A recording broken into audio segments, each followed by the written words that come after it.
2020 começou com muita expectativa. A gente estava acostumada com o PG, né, o Encontro das Mulheres, que era uma coisa bem bacana. Nós tivemos que nos organizar, né? Não é a mesma coisa. Na verdade, é uma experiência nova, né? Eu achei bastante solitário no início, né? Porque a igreja acaba sendo os nossos melhores amigos, os irmãos ali, as meninas, né? As famílias.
A gente vinha, como igreja, numa crescente muito boa. A gente estava cheio de projetos com os jovens que estavam animados, com os adolescentes. As professoras dos nossos teens, por exemplo, estavam motivadas a realizarem coisas nesse ano assim, para impactar a vida dos nossos pequenos.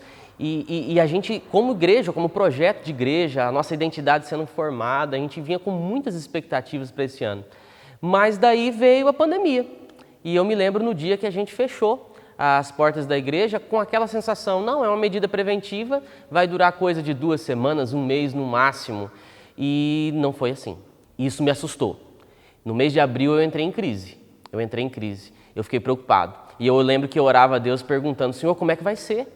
Aí, os irmãos não estão se encontrando, a gente não está se reunindo, o PG acabou, nós não temos mais estudo bíblico, a gente não está se encontrando, o nosso contato é só por telefone, os nossos idosos estão assustados. Eu ia visitar alguns irmãos, ligava para alguns irmãos de mais idade e eles estavam muito preocupados. Não era poucas as vezes que eu começava a conversar com os nossos idosos e eles começavam a chorar, achando que eu ia morrer. E isso levou a gente orar e agir. Eu ficava pensando, eu preciso atender aquele irmão idoso, que eu sei que ele está passando por uma dificuldade, eu precisava atender aquela família, mas eu não podia ir lá.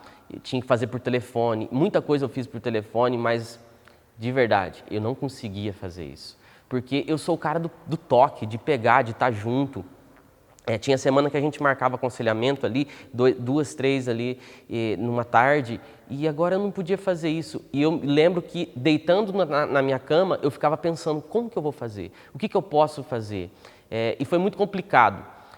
Por quê? Porque no início do ano nós estávamos com uma frequência muito boa de número de visitantes nos cultos de domingo. A igreja estava sempre lotada, tanto que no início do ano nós tivemos que adquirir novas cadeiras, novas poltronas, porque as que a gente tinha não estava sendo suficiente.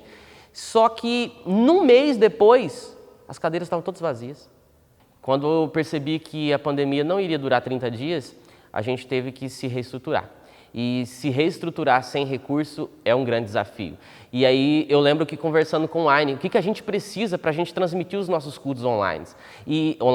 E assim, não precisava de muita coisa, mas a gente não tinha nada. A gente nunca tinha passado por essa realidade e a gente foi fazendo aos poucos. E como foi complicado lidar com câmera. Eu o tempo todo estou lidando com pessoas, estou olhando no olho, estou abraçando, estou pegando. E a gente teve que olhar para uma câmera, a gente teve que comprar cabo que a gente não sabia nem que existia, tinha que ir atrás de captação que a gente não sabe nem como fazer. E foi um processo muito dificultoso, muito difícil. Mas a gente teve que continuar. Por quê? Porque o evangelho não pode parar. Eu preciso te sentir todo dia e olhar pra tua luz pra não me perder. Meu Senhor, tu és a minha alegria e eu preciso. Deus da minha vida, fica comigo, só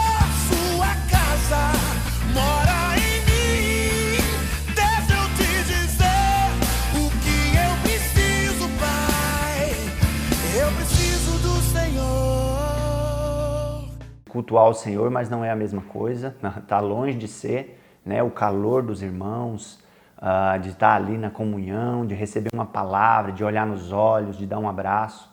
Aí é onde eu tive que me inventar, eu tive que fazer uma salinha para as crianças dentro de casa, né? Ali eu colocava uma ministração infantil para elas, uma coisa mais lúdica, em que intertia ela, mais voltada para a palavra de Deus.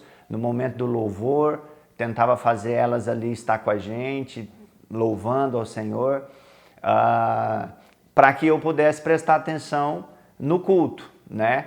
Todas as vezes dava certo? Não, porque as crianças já estavam há algum tempo em casa. Então, para elas também era um desejo incessante de sair, né? De estar lá. Várias vezes elas perguntaram, por que a gente não pode ir na igreja? Né? E aí você ia explicar exatamente pelo fato de que havia um decreto que impossibilitava as crianças e os idosos de estarem indo na igreja. Nesse período aí, digamos que eu tive que intensificar o meu período de oração, meu período de comunhão com Deus na individualidade. Eu tenho um Deus que não vai deixar essa luta me matar, o desespero me tomar. Por mais pressão que esteja a situação, o controle ainda está na palma de suas mãos. O choro dura uma noite, mas a alegria ela vem pela manhã. Eu creio.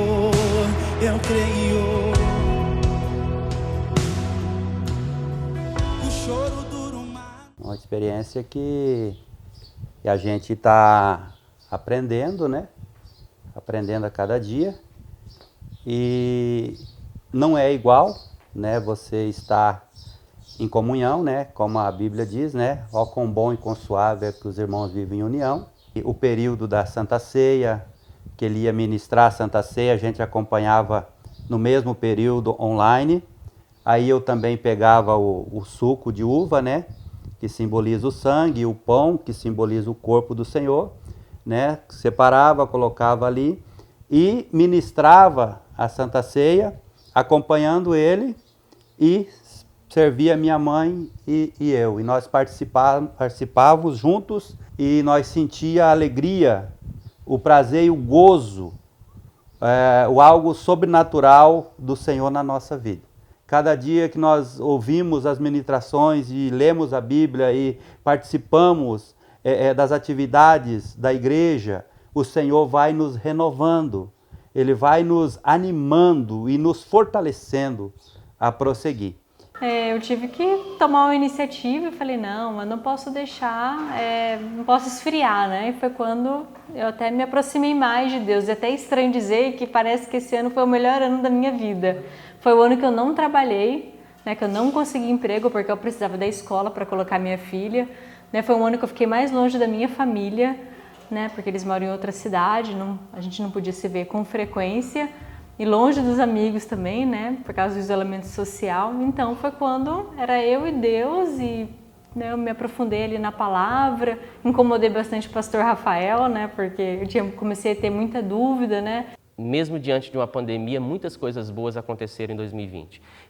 Eu posso citar rapidamente para você o crescimento espiritual de pessoas que estavam há mais de 10 anos na igreja, mas estavam mortas espiritualmente. Essas pessoas tiveram que ler a Bíblia, foram ler a palavra. Cuide bem do amigo, cuide bem do enfermo e do doutor. Seja compassivo, não ponha em perigo quem Deus ama.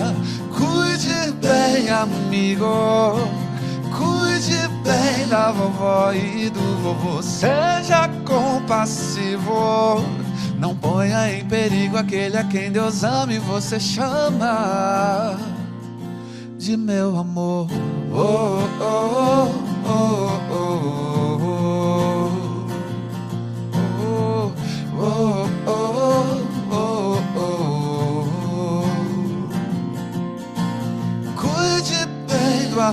amigo. Cuide bem do enfermo e do doutor. Seja compassivo. Não ponha em perigo quem Deus ama. Cuide bem, amigo. Cuide bem da vovó e do vovô. Seja compassivo. Não ponha em perigo aquele a quem Deus ama e você chama de meu amor. Oh, oh, oh, oh, oh, oh. Cuide bem, cuide bem. Cuide bem de quem você quer bem.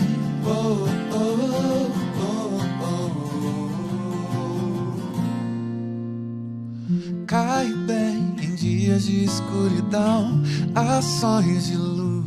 Eu não consigo ver outra coisa senão o amor de Deus para com as nossas vidas. Porque isso nos despertou a entendermos que somos completamente dependentes de Deus. Quem está firme com Jesus enfrenta qualquer coisa, entendeu? Passa por qualquer dificuldade e essas coisas não abalam a sua fé. Apenas fortalece. Em 1 Coríntios 15, 19, o apóstolo Paulo fala assim, se a nossa esperança em Cristo se limita apenas a esta vida, somos os mais infelizes de todos os homens, né? Diante de tudo isso, né, só Ele que nos restou, na verdade, né? Só o amor dele por nós, né? Todo o resto poderia acabar a qualquer momento, né? Porque se você está com o Senhor, passe o que passar, venha o que vier, o Senhor, Ele está contigo. O Senhor é contigo e com a sua família. Se Deus é por nós, quem será contra nós? 2020 me ensinou que Deus é Deus independente das circunstâncias. Eu aprendi que Deus, Ele é fiel. Deus é fiel. E a prova disso tudo é quando você anda no meio da igreja e vê tudo que Deus fez na vida de muita gente no ano mais difícil das suas vidas. Eu ouvi isso da boca de alguns irmãos. 2020 foi o ano mais difícil da minha vida, mas foi nesse ano mais difícil, foi o ano em que eu mais cresci. Por quê? Elas estavam passando pelo vírus, estavam reclusas em casa, estavam também na pandemia, mas talvez ficaram mais sensíveis à voz de Deus. E essa sensibilidade as levou a experimentar algo novo. Quando Deus toca, as coisas podem ser desfavoráveis, mas tudo muda. Cuide bem, cuide bem. Cuide bem de quem você quer bem.